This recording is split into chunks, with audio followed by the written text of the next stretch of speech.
how do we help to preserve history accurately? Because kind of one of the things that I think that's been a little bit exposed in recent years is how wartime propaganda really shifted our perspectives of what the war really was.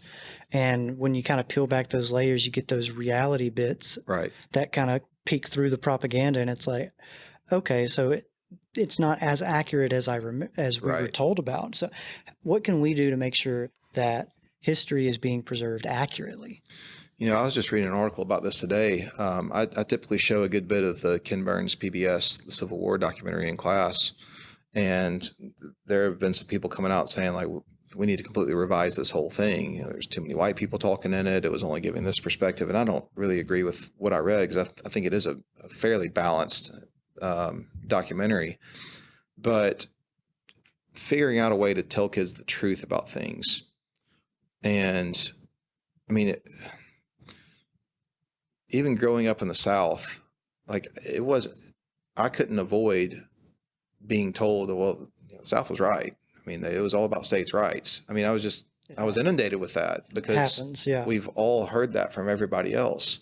And it takes a couple of generations, I think, to kind of break out of that mold. And so one of the things I do like about this genealogy project is, I can show a kid, like, hey, here's a document that shows that your family owned slaves. Like, I'm not trying to make you feel bad about this, but like, this is not that long ago. And you see that they're a tick mark, and then you see your family's name and how much value your real estate was and your property and all these other things. And we do have to have those difficult conversations about things.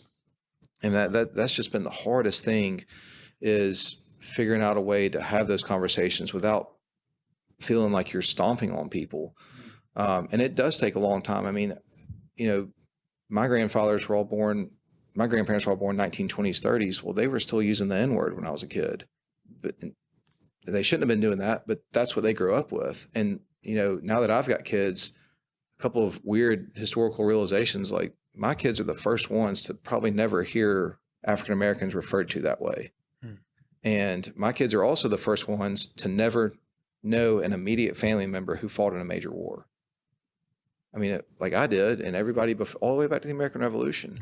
And so it's having those kinds of conversations and saying, like, this stuff is real. And I know that it seems like a long time ago, but there's a lot of stuff that's still going on today, particularly with race in this country, that we need to have difficult conversations about. But it takes getting in the classroom and not just saying, well, here's the chart that shows all these things, but when you can put, not the physical documents, but when you can pull up the document on Ancestry and say, here it is. How do you feel about this? What do you think about this? What can you do about it now? That's just really important.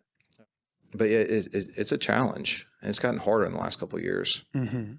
So you think that kind of the fear of that conversation has really dampened our ability to Right. contend Well, with you don't it? want to be canceled, right? And so you'll see. I mean, I can sit at my desk and watch these kids do research, and you can see them go, oh, and I know what it is. Hmm. Like you just found a document that you didn't really want to see. Hmm. And even going back to the romanticized idea of war, I mean, I thought that my grandfather that was in World War II was the greatest guy in the world. And I thought it was so cool. I wanted to be in the Army. I wanted to do all that stuff. And even in the Ken Burns documentaries, Barbara Fields is talking about, like, you don't really want to read the documents that really tell you what war is about. You don't really want to see that stuff. And even a couple of years ago, the guy who did Lord of the Rings did a World War I documentary. Can't remember his name. Peter Jackson. So in that documentary, well, they colorized all the World War I stuff. Yeah. And you don't realize how much blood there is everywhere, because you just see it in black and white and you just think, oh, it's not that big of a deal. But then when you colorize, you're like, everything is red. Yeah. Everything.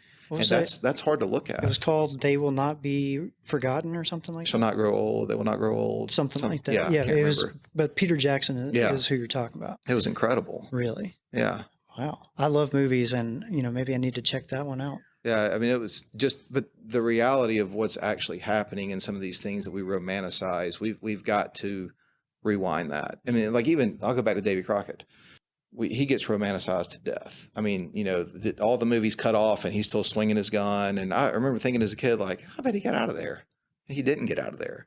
He also left his family. Like there's a lot of other levels to Davy Crockett's life outside of just being this glorious hero of the Alamo where they all got killed. I mean, but you have to start to peel back this romantic view of some of these people and say, like, he may not have been the greatest guy in the world. We don't know. But a lot of those guys in the Alamo, I mean, Travis, he left his family too. So peeling back those levels without just canceling everybody in history too. I mean, we just can't do that. We say, well, Robert E. Lee, great military leader, but there's an issue there with the slavery issue and him having all these high moral standards about things. Like, how does Stonewall Jackson fund a Sunday school class for black people and yet is waging a war to preserve slavery? This doesn't make any sense. Mm-hmm.